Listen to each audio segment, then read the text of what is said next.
এতগুলা সরকার এসেছে, জাতীয় সংসদে কোরআনের একটি আইনও চালু করে নাই। মাননীয় স্পিকার, সবচাইতে লজ্জা, সবচাইতে দুঃখজনক কথা হলো এটা।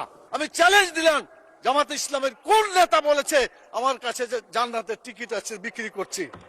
মাননীয় প্রধানমন্ত্রীকে জবাব দিতে হবে, বাংলাদেশে কেন নামাজ চালু করা হলো না? চাঁদাবাজ কোন দলের সদস্য হতে পারে না। চাঁদাবাজ চাঁদাবাজি, তাদেরকে ধরতে হবে, গ্রেপ্তার করতে হবে। অতএব আসুন বাংলাদেশে মানুষের আইনের কবর রচনা করে কোরআনের আইন প্রতিষ্ঠা করি রব্বুল আলামিন। এখানে যা আলোচনা হচ্ছে সব দুনিয়া কেন্দ্রিক আলোচনা হচ্ছে, আখিরাতে কি হবে এই চিন্তা কারো মনে নাই। আল্লাহ তাআলা সূরা আলে ইমরানের 185 নম্বর আয়াতে বলেছেন, ফামান জুহজিহা আনিন নার ওয়া উদখিলাল জান্নাত ফাকাদ ফাজ। যে ব্যক্তি জাহান্নামের আগুন থেকে বাঁচতে পারলো সেই সত্যিকার সফল হবে, এবং জান্নাতে প্রবেশ করতে পারলো সেই সত্যিকার সফল হতে পারবে। মাননীয় স্পিকার, সংসদ লবিতে ঢোকার সময় আল্লাহর প্রতি পূর্ণ আস্থা এবং ঈমান, এটা দেখার পরে মনে হয় যে আল্লাহর প্রতি যদি ঈমান থাকে তাহলে তো আমাদের আইনের উৎস আল কোরআন, কোরআনের বিধান বাংলাদেশে চালু হওয়া উচিত ছিল। মাননীয় স্পিকার, 90% জন মানুষ যারা কোরআনে বিশ্বাস করে, এই কোরআনে যে বিধানগুলো আছে 6666টি আয়াতের মধ্যে not less than 1000 আয়াত belong to the positive order and not less than 1000 আয়াত belong to the negative order। 1000 আয়াত আছে যেগুলো হাবোধক আইন, 1000 আয়াত আছে যেগুলো নাবোধক নিষেধ। কোরআনের এই 1000 পজিটিভ এবং 1000 নেগেটিভ আয়াতগুলা বাংলাদেশে কায়েম করতে হবে, এটা আমাদের দাবি। মাননীয় স্পিকার, এরপরে যে কথা আমি বলতে চাই মাননীয় স্পিকার, সেটা হলো আল্লাহ তাআলা যাদেরকে নির্বাচিত করেছেন, হুকুমের ক্ষমতা দিয়েছেন, সূরা হজের 41 নম্বর আয়াত, মাননীয় প্রধানমন্ত্রী আছেন, তার দৃষ্টি আকর্ষণ করে সকলকেই বলতে চায়, আল্লাযীনা ইম্মাক্কান্নাহুম ফিল আরদি আকামুস সালাত ওয়া আতাউয যাকাত ওয়া আমারু বিল মারুফ ওয়া নাহাউ আনিল মুনকার। যারা রাষ্ট্র ক্ষমতা পাবে তারা দেশে নামাজ চালু করে মানুষের চরিত্র ভালো করে দেবে, এবং যাকাত চালু করে মানুষের ক্ষুধা, দারিদ্র, বেকারত্ব দেশ থেকে তারা বিতাড়িত করবে।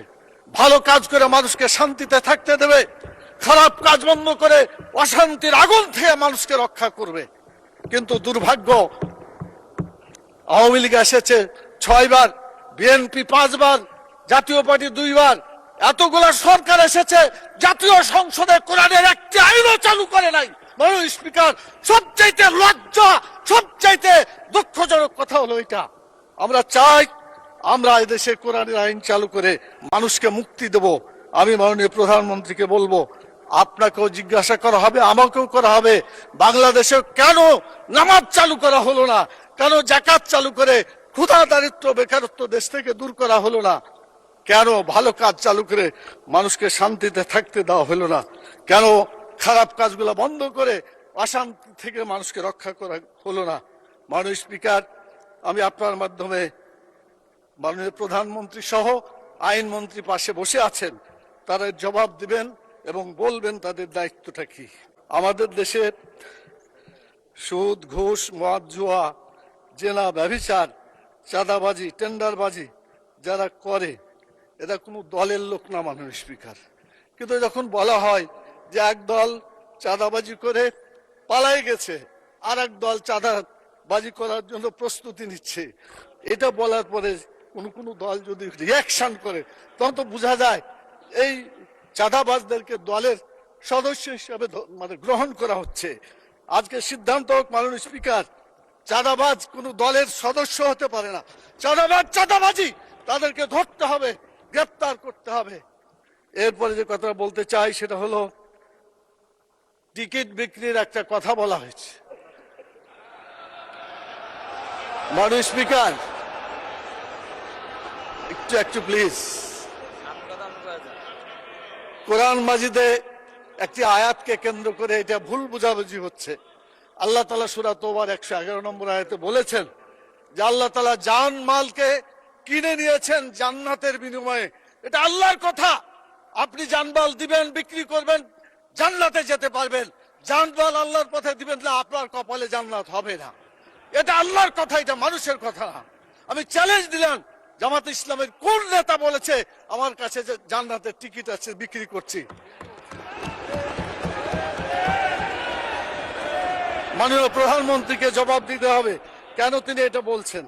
আমাদের ফখরুল ইসলাম সাহেব বলেছিলেন আমরা শরীয়তের আইন বিশ্বাস করি না, পরে অবশ্য আত্মসমর্পণ করে নির্বাচনের আগে বলেছেন শরীয়তের বিরুদ্ধে আমরা কোনো আইন আমরা পাশ করব না। তো ধন্যবাদ ওনাকে অন্তত তওবা করে ফিরে এসেছেন। আমরা আল্লাহর আইন চাই, আপনারা আল্লাহর আইনের বিরোধিতা করবেন না বলেছেন। অতএব আসুন বাংলাদেশে মানুষের আইনের কবর রচনা করে কোরআনের আইন প্রতিষ্ঠা করি রব্বুল আলামিন।